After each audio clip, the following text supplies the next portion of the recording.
He must be removed before the council meets.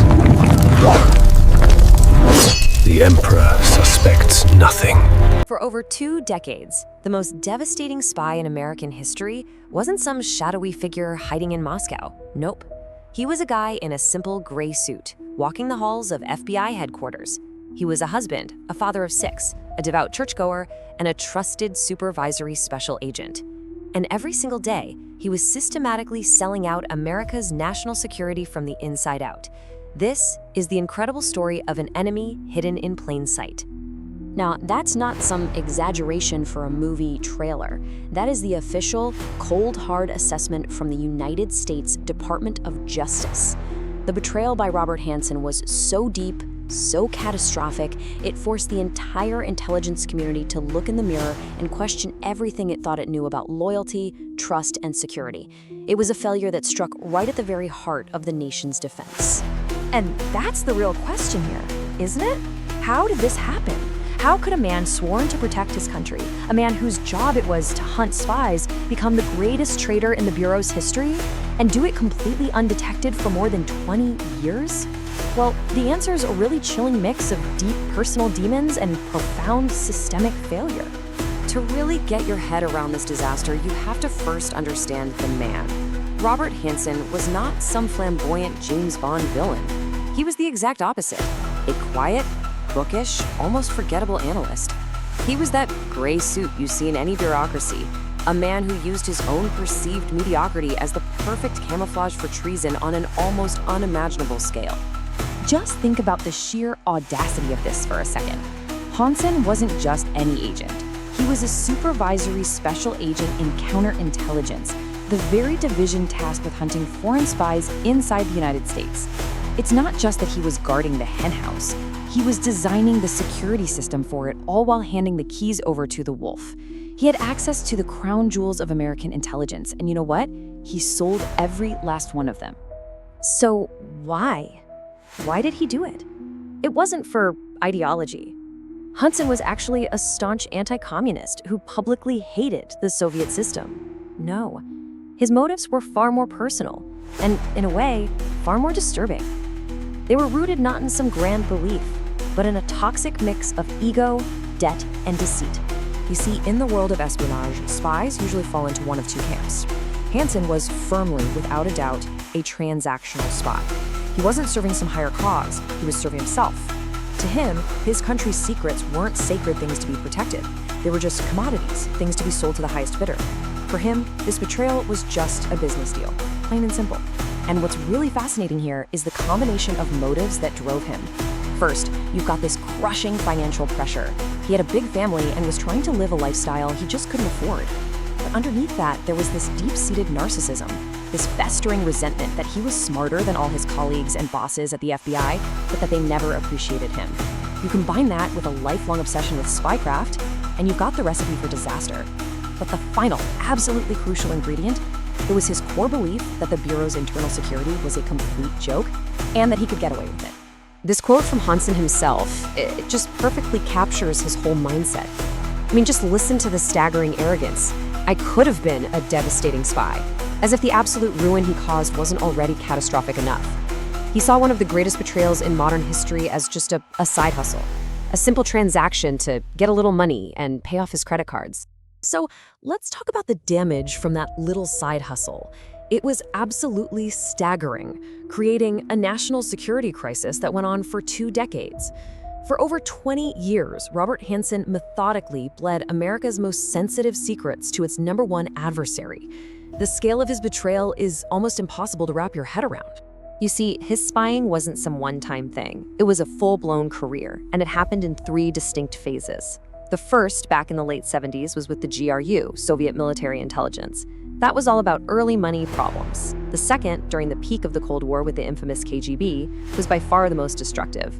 And the final cycle, with Russia's post-Soviet SVR, was pretty much enabled by his ability to exploit the FBI's totally primitive and unsecured computer systems. This betrayal spanned 22 years, a career built on lies, operating right under the nose of the world's premier law enforcement agency. And for what? in exchange for cash, bank funds, and diamonds worth over $1.4 million? When you think about it, it's a trivial sum for selling out an entire nation. He handed over more than 6,000 pages of classified documents and dozens of computer diskettes, just filled with secrets of incalculable value. But you can't measure the real cost in dollars or pages. His actions had a direct human cost.